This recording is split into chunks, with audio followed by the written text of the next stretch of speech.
Welcome to Screen Recap, your shortcut to movie magic. We break down the best films in minutes, keeping it fast, fun, and packed with all the essentials. The movie starts in a hospital and the doctor is very surprised. He says, "What's the point of all this for someone who just got bitten on the hand?" He then asks the nurse to check where the patient is. The nurse looks at the system and finds that the man has been sent to the intensive care unit, which is even stranger because a bite usually doesn't require intensive care. After finishing her shift, she goes home to her husband, Louis. Since they were both tired, they went to bed early. They didn't notice that the TV interrupted its program for an important news bulletin. The next morning, Louis wakes up and sees their neighbor, Vivian, standing outside their room. When he approaches her in the light, Louis is shocked to see her face covered in blood. He tells his wife to call an ambulance immediately and moves toward the girl to help her. Suddenly, Vivian bites him on the neck. The wife runs and pushes Vivian into the hallway. Louis falls on the bed, but Vivian keeps trying to attack. The wife is terrified and quickly locks the door. She checks on her husband and covers his wound with a pillowcase.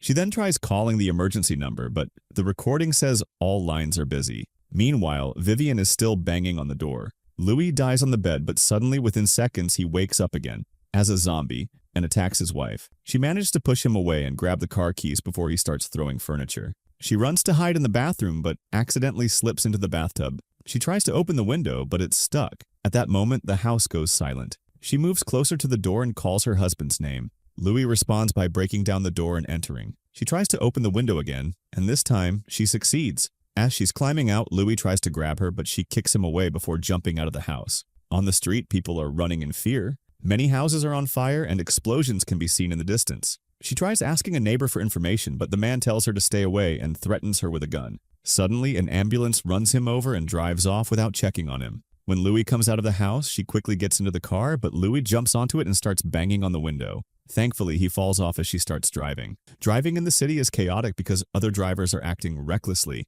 and some people are throwing themselves in front of cars begging for help. The radio announcer advises people to stay indoors, lock all doors and windows, and mentions that even military bases are not safe. Eventually, she reaches the main road, where there are more accidents and explosions, not to mention zombies attacking anyone they see. She screams when someone suddenly opens the car door to pull her out. She pushes the man away and tries driving again, but during the struggle, the car veers off the road and crashes into a tree. As the zombie apocalypse takes over the world, authorities try to communicate with the press but can't figure out what happened or how to resolve the situation. People begin rioting in the streets, demanding the government take action. The military is deployed to cities to try to control both humans and zombies. Hospitals are overwhelmed, and buildings explode daily. When she regains consciousness, she finds a police officer named Kenneth who makes her say something to confirm she's not a zombie. They walk together and meet 3 other survivors. The group initially fires at them until realizing they are not zombies either. The 3 survivors explain that they've tried many routes, all filled with zombies.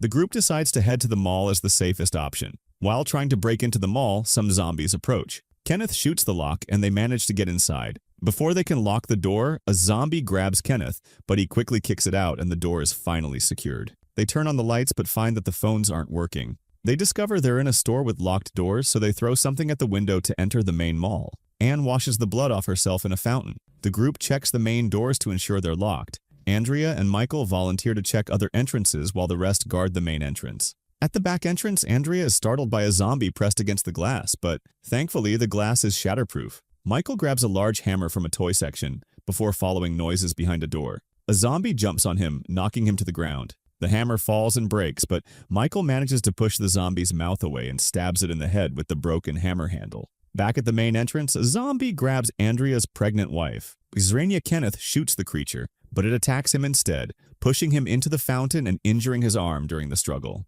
Anne picks up Kenneth's fallen gun and shoots the zombie. The bullet hits its shoulder, creating a hole. The 3 run and regroup with the others, entering the elevator. When they reach the upper floor, they find 3 armed guards who initially refuse to let them in. After some argument, Anne convinces them to allow the group to stay, but the guards confiscate their weapons. On TV, they watch the chaos, death, and destruction taking over the world. They also learn that the only way to kill zombies is by shooting them in the head. One officer mentions a safe haven called Bastor, where Kenneth's brother works. Later, Andrea takes Luda to the bathroom and discovers a small wound on her arm. Since it's minor, he assumes it's nothing serious. Anne searches for a first aid kit while breaking down emotionally, but pulls herself together to treat Kenneth's wound. Michael suggests blocking any weak points in the mall and creating a rooftop sign for rescue helicopters. The guards go downstairs and see a zombie convulsing in the fountain. It turns out to be a former guard, and his friends are forced to shoot him in the head. They search other stores, killing any zombies they encounter.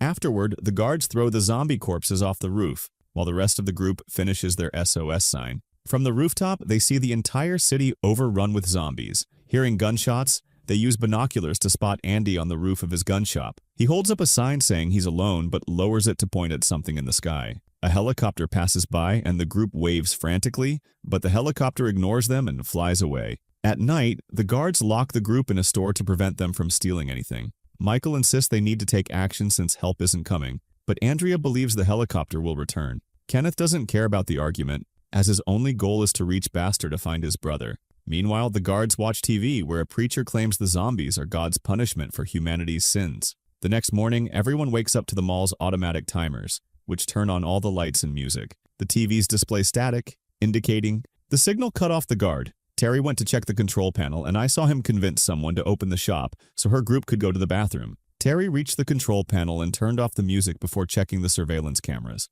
He discovered a truck was coming to the mall. When Terry informed everyone, they all ran to the roof and debated what to do. I said they should welcome any survivors, but CJ and Bart didn't want to trust anyone new. Terry disagreed with his friends, so Michael and Kenneth took the opportunity to overpower the other two guards, disarmed them, and locked them in the mall's cell. They fought and killed a large number of zombies until they ran out of bullets and had to retreat inside. Thankfully, the survivors in the truck were safe. They pushed the truck to the mall to climb on it and enter without exposing themselves to danger. Once everyone was inside, Anna announced she would check them for injuries, including 6 very sick individuals who had been pushing the truck. Kenneth wanted to take the truck to go to Fort Pastor, but Steve and Norman explained they had come from there, and the zombies had taken over that place too. Kenneth felt defeated and went to the roof, where he saw Andy communicating using another sign. Kenneth said the fort had fallen, and no help was coming. Andy replied sarcastically, which made Kenneth smile. Meanwhile, Anna treated everyone's injuries, and Terry looked at the sick woman who suddenly died.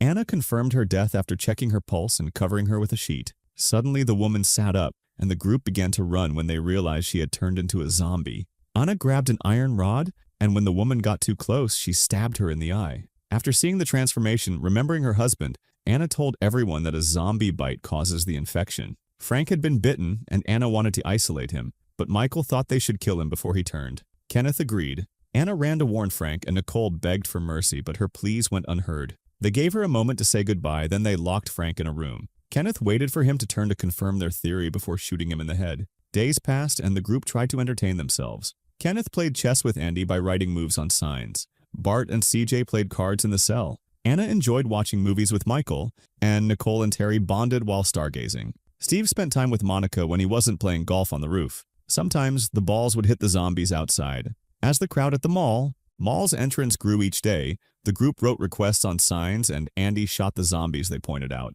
showcasing his excellent aim. One night, the survivors were having dinner, sharing stories about the people they'd lost when the power went out. Andrea rushed to check on Luda, who was very ill, so he tied her to the bed. Later, 4 men went to check the generator and found blood on the walls. Something moved in the darkness, and the group prepared to fight until they realized it was just a dog. Michael called it over, and the animal seemed fine, but suddenly it started barking. A zombie appeared on the roof, jumped on Bart, and bit his neck. All the noise attracted more zombies, who appeared at the end of the hallway. The group ran immediately, but it was too late for Bart, who was left behind as zombie food. Kenneth and Michael opened a gate to escape, and CJ shot a zombie in the face to close it again. They locked the door securely and opened fire on the zombies trying to climb the gate. With little ammunition left, when a zombie fell, it took part of the gate with it. Michael found a gas can, poured it on the zombies, and CJ threw a lighter, causing a massive explosion that burned all the creatures. Meanwhile, Andrea watched as Luda took her last breath. When he looked at her pregnant belly, he was shocked to see the baby still moving.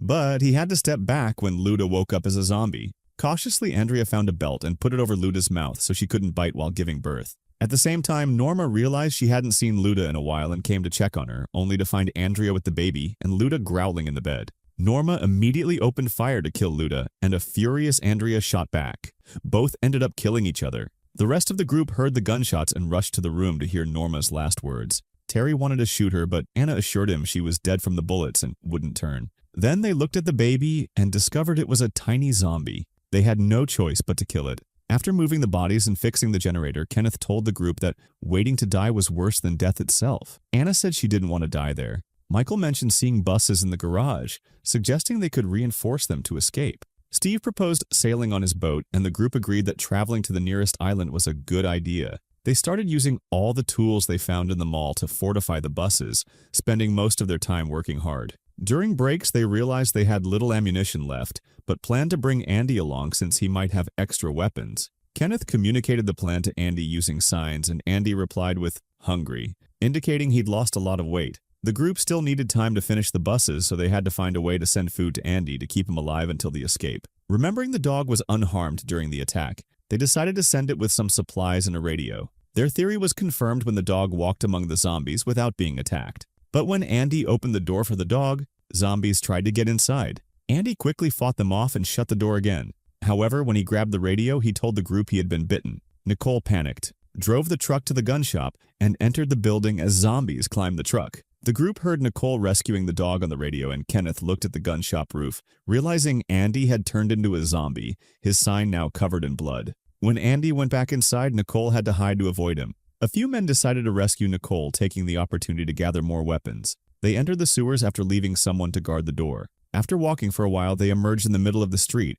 immediately opening fire to clear their path. The zombies, Kenneth knew how to kill them. He killed a few enemies, but a zombie snatched the gun from his hand during the operation. The men climbed onto the transport vehicle to reach the other side. They entered the shop through the dog door and closed it before the zombies could reach them. After that, they grabbed as many weapons as they could carry. They followed a trail of blood on the ground until they found Andy knocking on the door. Kenneth apologized to his friend before shooting him in the head to save Nicole in the end. They needed a good plan to make their way back. So, CJ went to the roof, threw a fuel tank, and shot it to make it explode. The zombies caught fire. The group used the distraction to run through the street, shooting any creature that wasn't burning until they reached the sewers. Some zombies pushed Tucker, and he fell into the pit, breaking his leg. CJ told the others to go on while he stayed behind to help Tucker. The zombies jumped into the sewers too, so CJ shot a few of them before handing the weapons to Tucker. This way, CJ could drag Tucker on the ground, while Tucker shot at the attackers coming their way. Unfortunately, there were too many of them, and they managed to reach Tucker and started eating him. Tucker asked his friend to finish him quickly, so CJ shot him in the head before running to catch up with the others. In the end, the group reached the mall door, but Steve wasn't there to open it. The zombies started climbing the stairs, and the men opened fire. Finally, Anna appeared to let them in. They couldn't close the door again because the zombies were holding it. The team had no choice but to run. When they regrouped with the other survivors, the group, along with the dog, ran to the elevator and closed the doors before the zombies could reach them. They reached the garage and scolded Steve when they found him there. The group split into two to board the buses and escaped the mall by breaking the garage doors. The zombies immediately surrounded the vehicles, making movement difficult. The survivors fired from the windows, and Steve even used a chainsaw to kill some zombies. Since the congestion was still heavy and they couldn't move, CJ threw another fuel tank and shot it to create a new explosion that cleared the path. The buses sped through the city, only being stopped by other vehicles. Kenneth saw a zombie hanging onto the bus and swerved suddenly to try to knock it off, causing Glenn to fall with the chainsaw onto Monica. The bus lost control and crashed into a wall, flipping onto its side. The second bus reversed to help them. Steve grabbed a gun and refused to help Kenneth, going off on his own, only to be attacked by zombies. The other survivors regrouped to save their friend. Anna was devastated when she discovered the chainsaw had killed Monica and Glenn. When she turned, zombie Steve tried to attack her, so Anna shot him in the head. Terry killed the zombies surrounding the bus, but the gunshots attracted a large group. The men opened fire to buy time for Anna, who was behind them, retrieving the boat keys from Steve's corpse. She shot a few more zombies with the help of her friends and reached the bus. Michael pulled her inside and CJ killed the creatures at the door so they could close it. Finally, the bus sped off at full speed, crashing through the gate to reach the pier. The bus almost fell into the water, but luckily got stuck on the edge. The survivors started running toward the boats, with the zombies reaching the area too. Unfortunately, CJ was surrounded and ended up shooting the last fuel tank to take down all the enemies with him, dying in the process. The remaining group prepared to leave, but Michael announced he couldn't go with them because he had been bitten. He said goodbye to Anna, pushed the boat to safety, and then ended his life with a bullet. In the end, Anna, Kenneth, Nicole, Terry, and the dog survived. As they ran, they found a boat with zombies inside and quickly killed them. After many days, when their boat ran out of fuel and their food started to spoil, they reached an island, only to discover it was also full of zombies. The movie ends here. See you in the next recap.